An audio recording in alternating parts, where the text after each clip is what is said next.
We welcome this opportunity provided for discussing our foreign policy and also the working of the Ministry of External Affairs. A truncated discussion took place in the other house yesterday.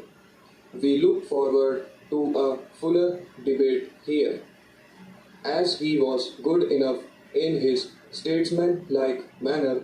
Since 1997, there has been a broad national consensus on our foreign policy, not only in this House, not only in Parliament, but in the country as a whole.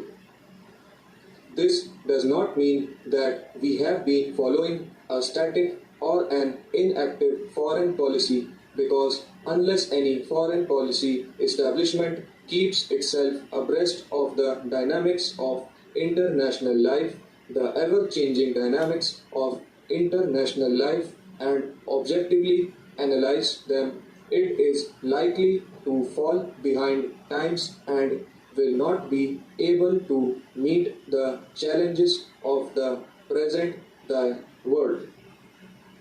As he observed, radical changes have taken place in the international scene in the last 2 years or so.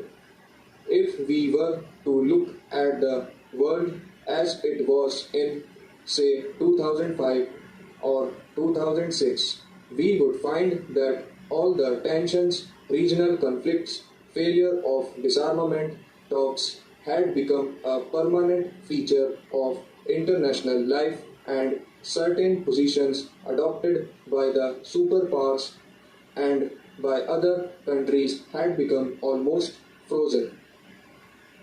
There was a reflex response to any particular given situation. Now we find that in the last 2.5 years there has been unrecognizable, almost unconceivable change in the international scene. How has this come about, and what role have we as a country played in this atmosphere of new thinking, new approaches, new formulas? How are we meeting these challenges?